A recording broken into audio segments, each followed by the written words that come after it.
बिस्मिल्लाहिर्रहमानिर्रहीम। Lecture number 18 students.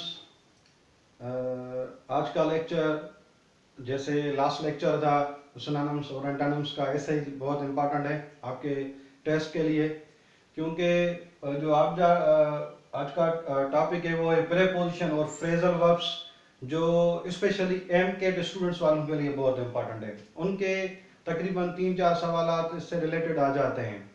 Correction of sentences में भी प्लस में एग्जैक्ट डायरेक्ट सवाल भी होते हैं प्रीपोजिशंस के।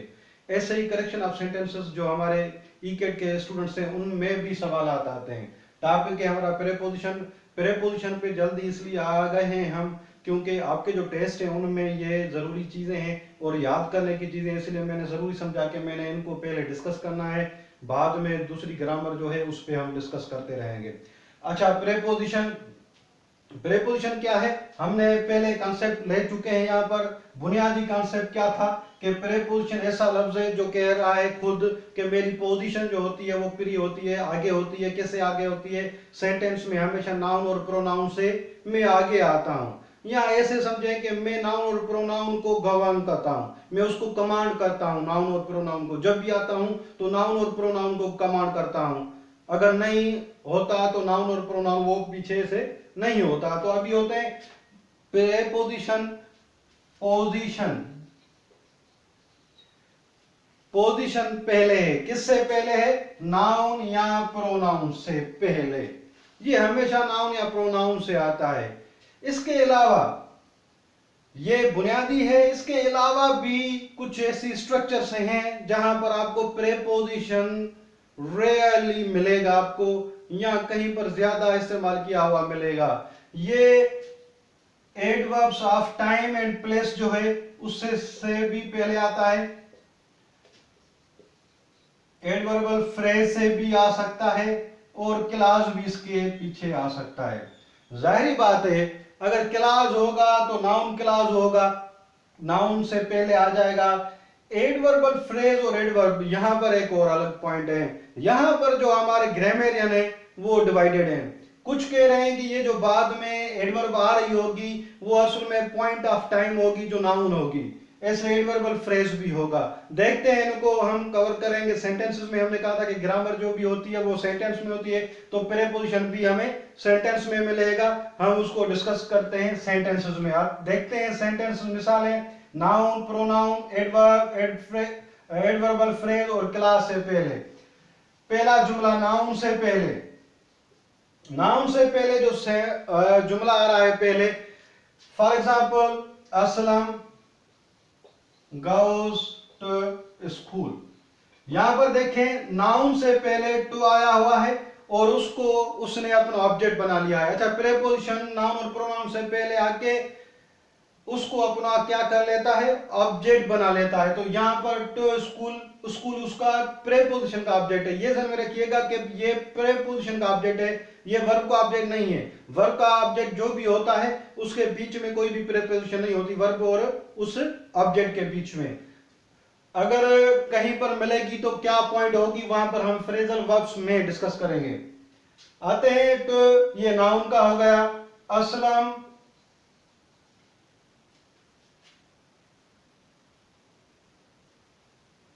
Is with me.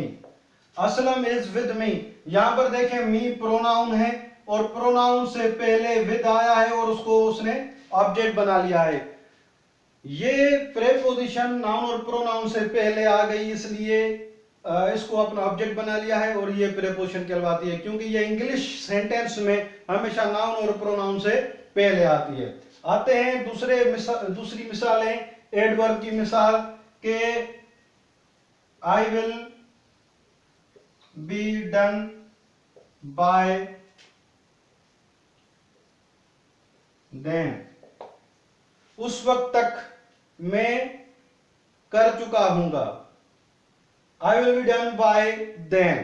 तो ये बाय प्रीपोजिशन देन से पहले आया है, जो एडवर्ब ऑफ टाइम है हमारा, उससे पहले आके इसने इसको अपना ऑब्जेक्ट बना लिया है। यह भी हो सकता है। एडवर्बल क्लॉज आ सकता है। अगर मैं मिसाल दूं यहां पर,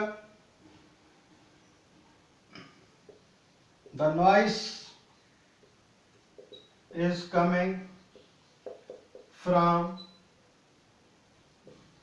the noise is coming from the river, कि कहां से आवाज आ रही है?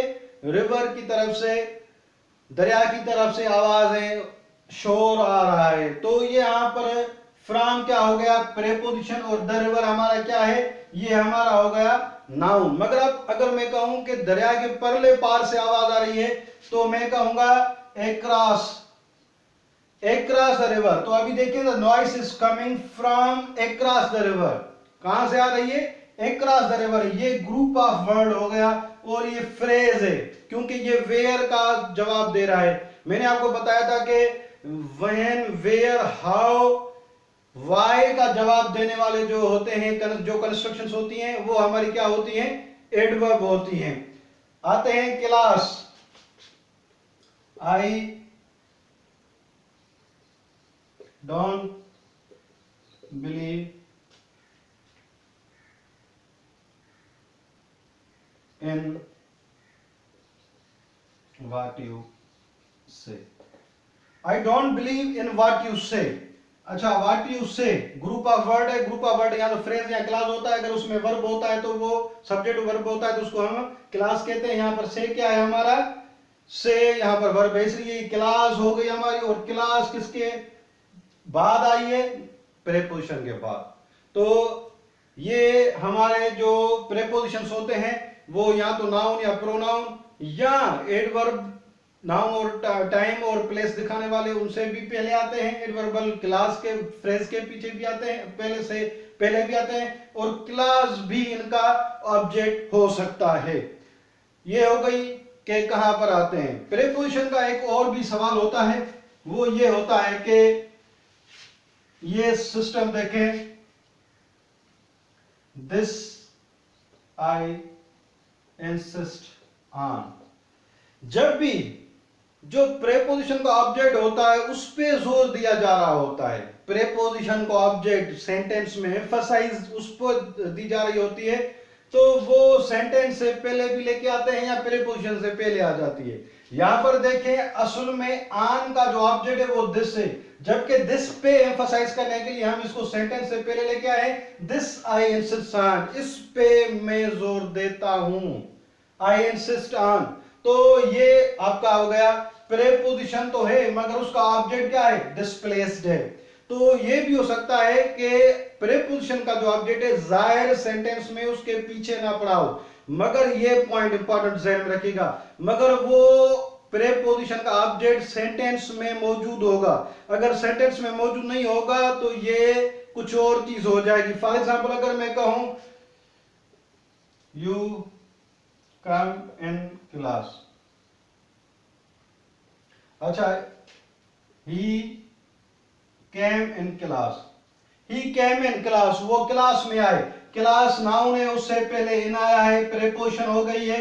यहां पर देखें कि इनके बाद ऑब्जेक्ट पड़ा हुआ है। अगर मैं कहूं कि ही केम इन, वो अंदर आए, अब यहां पर देखें इन है, मगर इसको ऑब्जेक्ट कहीं पर भी सेंटेंस में मौजूद नहीं है, जबकि दिस का, ऑन का दिस प्रोनाउन था, वो उसके सेंटेंस में कहीं पर मौजूद था। यहां पर कोई भी नहीं है, तो ये इन क्या है? ये वर्ब की इंफॉर्मेशन है, ये एडवर्ब है हमारा, ये हमारा प्रेपोजिशन नहीं हुआ। तो पॉइंट इंपॉर्टेंट क्या हुई हमारी? पॉइंट ये हुई हमारी कि जो भी प्रेपोजिशन होगा उसका लाजमी ऑब्जेक्ट होगा, और वो ऑब्जेक्ट कहीं ना कहीं पर सेंटेंस में होगा। अगर वो उसके पीछे नहीं होगा तो कहीं पर मौजूद होगा, और उसका कहीं पर डिस्प्लेस हो जाना किसी ना किसी वजह से होगा। जैसे यहां पर एम्फसाइज करने के लिए एक और मिसाल दूं आपको, what, for example, what are you looking for. ये देखें, what are you looking for, असल में सेंटेंस ये था, what you are looking for what.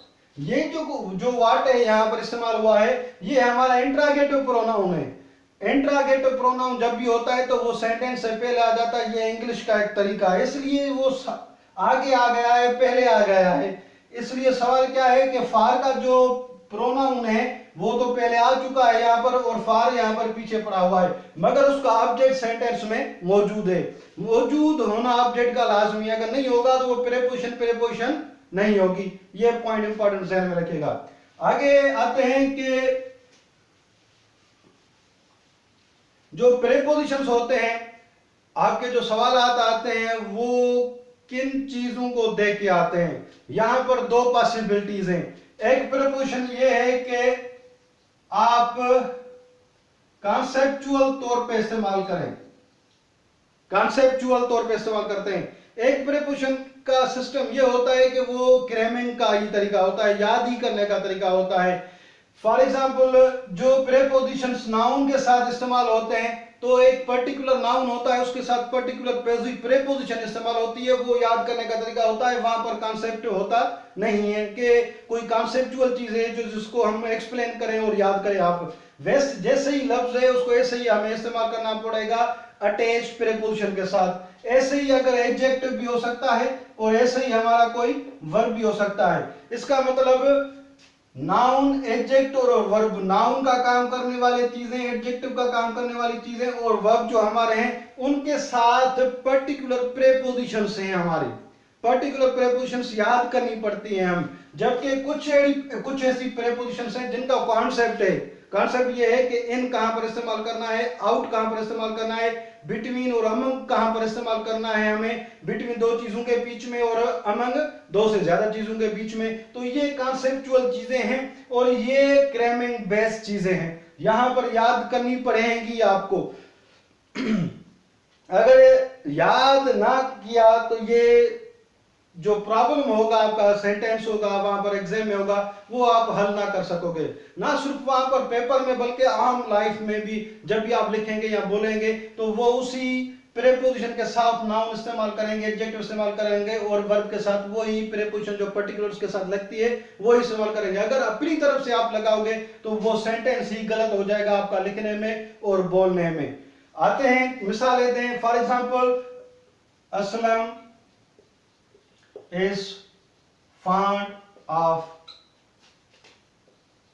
sweets। Aslam मिठाई का शौकीन है। तो ये फांड जो है वो एडजेक्टिव है जो असलम को क्वालिफाई कर रहा है। उसके बाद जो प्रीपोजिशन इस्तेमाल हुआ है वो ऑफ हुआ है। यहां पर ये नहीं कहेंगे he Aslam is fond in sweets, Aslam is fond for sweets, कि वो मिठाई के लिए शौकीन है, के लिए फार लगा दें। यहां पर फॉन्ड के साथ ऑफ ही लगेगा। एडजेक्टिव पर्टिकुलर है, उसके साथ पर्टिकुलर क्या है हमारा, प्रीपोजिशन लगा हुआ है। ऐसे ही यहां पर देखें कि Aslam depends on his family. Aslam depends on, depends के साथ ऑन इस्तेमाल करेंगे आप हमेशा। एक और जुमला देखें कि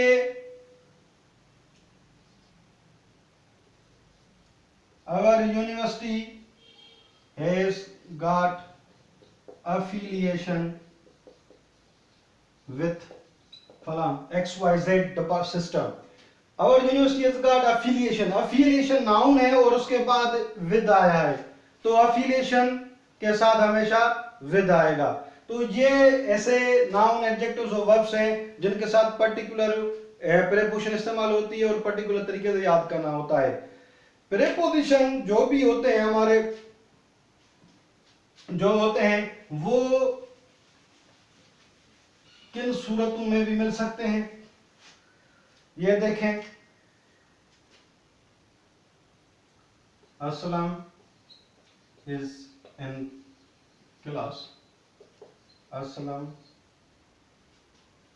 is out of class,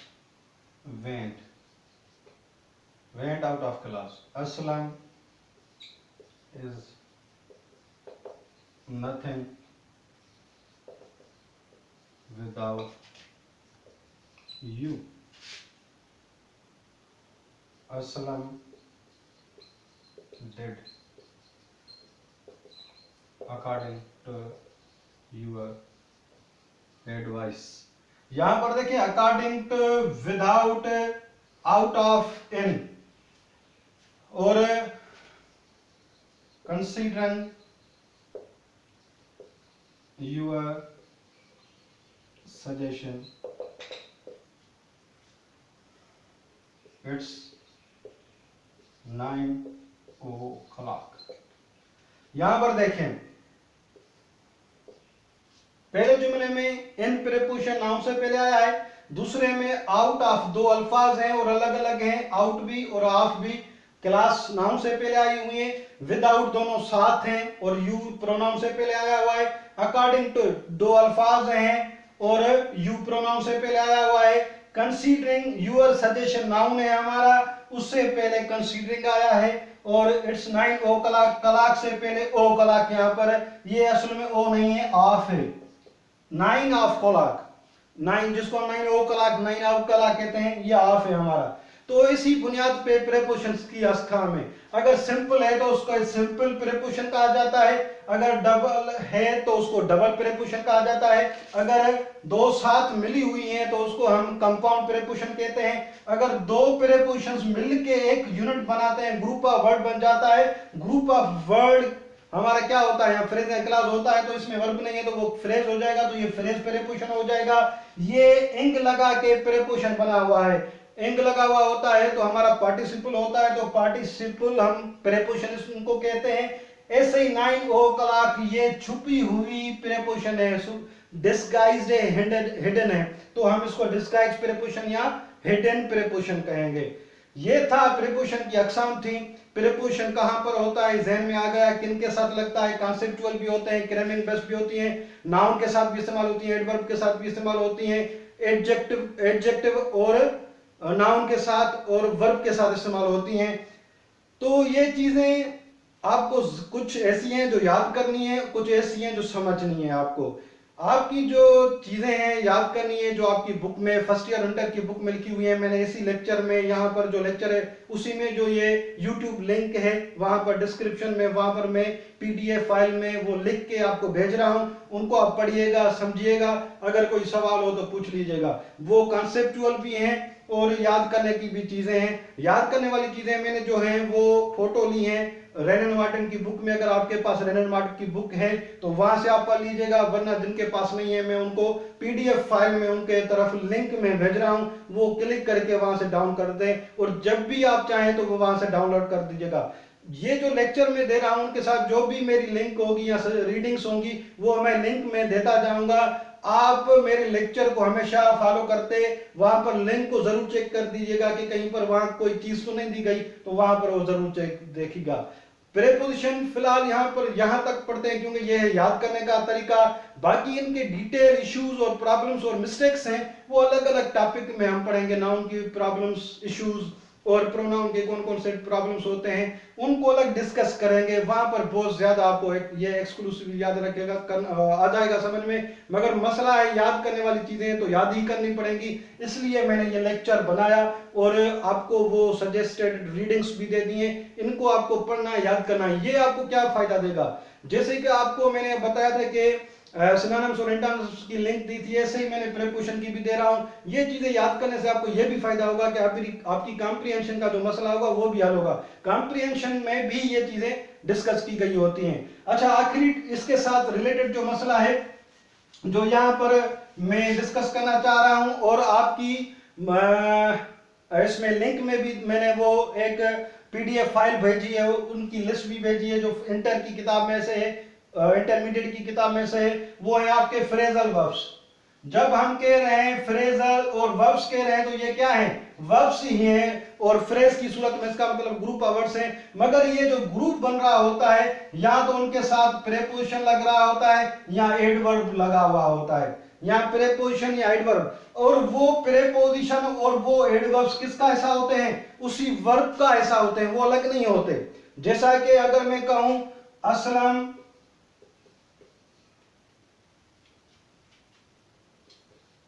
laughs at Akbar, Aslam laughs at Akbar, किसी पे मजाक करना तो laugh at, वैसे laugh का मतलब है हंसना, मुस्कुराना, तो यहां पर laughs at किसी की मजाक करना, तो अकबर की मजाक कर रहा था, उस पे हंस रहा था, तो लाफ्स एट, ये एट जो है इसके साथ लगा हुआ है, लाफ्स के साथ, ये उसका हिस्सा है। ये पूरा का पूरा हमारा फ्रेजल वर्ब है, ये वर्ब है, और वो फ्रेजल वर्ब अपना ऑब्जेक्ट ले रहा है अकबर। ये बीच में एट आ गया, यहां पर कंफ्यूज कर रहा होता है स्टूडेंट्स को। ये असल में किसका हिस्सा है? लाफ्स का हिस्सा है। असलम गोज टू स्कूल, ये ध्यान में रखें, असलम गोज टू स्कूल, ये टू नाउन से पहले आ रही है, ये प्रीपोजिशन है हमारी, और ये गोज टू का ये नहीं है ऐसा, तो ये गोज अलग वर्ब है, ये प्रीपोजिशन है, मगर यहां पर ये हमारा क्या है? वो वर्ब का हिस्सा है। ऐसी बहुत सारी प्रीपोजिशंस, कहीं पर ऑन, कहीं पर upon, break in, break upon, act upon, call in, call upon, ये आपकी इन आउट, ये जो प्रीपोजिशंस हम पढ़ेंगे वो वहां पर उसका हिस्सा होती हैं। ये भी मैंने लिस्ट, ये भी याद करने की चीजें हैं, और याद ही करनी है हमें। इनका कोई ऐसा खास फार्मूला नहीं है जो मैं यहाँ पर डिस्कस करूं कि आप इनको फार्मूले को अप्लाई करोगे तो ये चीजें आ जाएंगी। इनको आप जैसे पढ़नी है, चीजें याद करनी है, वैसे ही आप याद करोगे। आपका 2 लिंक्स अभी मैंने ये इसी लेक्चर में दे दी हैं, उसको जरूर चेक करिएगा और इनको पढ़िएगा, याद कर दीजिएगा, और अगर कोई सवाल हो तो पूछ लीजिएगा। Okay, take care.